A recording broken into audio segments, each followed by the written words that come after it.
Yo, what's good, my people? This is what's happening on Friday this week, and your boy is back with a couple more indies for you. You know, I got some indies for you, so let's not waste too much time and let's hop right on into it.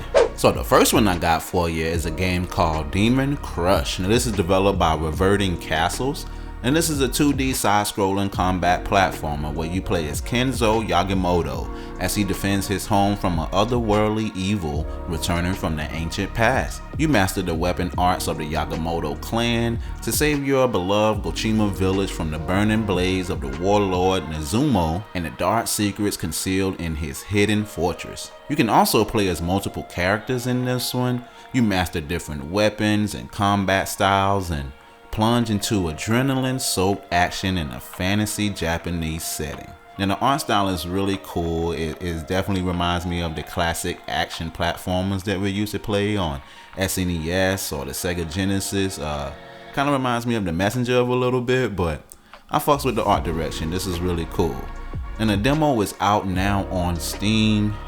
No release date yet, but hopefully Reverting Castles can get us a release date soon. This is something that I'm definitely interested in, and it's right up my alley of something I definitely want to play. So shout out to Reverting Castles and Demon Crush. Alright, so the second one I got for you is a game called Crowded Follow, and this is developed by Night Dial.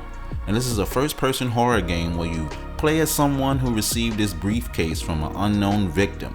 Now the briefcase is yours. Now you have to keep it safe and away from the entity. Now this entity emerges from the shadows and it blends in with any kind of crowd.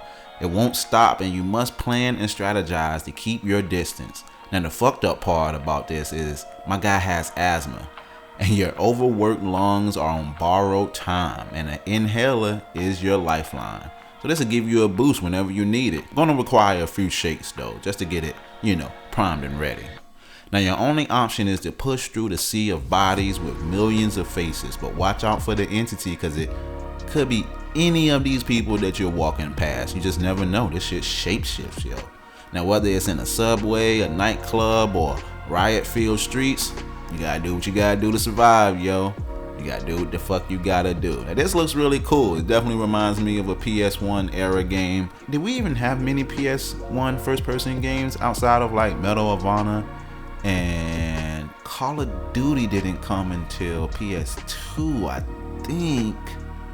I think, I'm not too sure, but this looks really cool, yo. I love the art direction. These polygon style of games just always hits me right in the feels. I'm just full of nostalgia, and yeah, I'll always have an appreciation for this art style. Now this game is out now on Steam for only $5.99, but you can also try out the demo if you're kind of on the fence about it. But yo, $5.99, they're not asking for much. They're not asking for much at all. Now this is something I definitely want to check out, but if it's something that tickles your fancy, go and show a Night Dial some love and go purchase this game, yo, and check it out. It's only $5.99 and it looks really cool. I really like the idea of this. It's really interesting, and yeah, go give them some support. Alright folks, so that's all I got for you this week. I'll be back next week with some more indie games for you. Peace.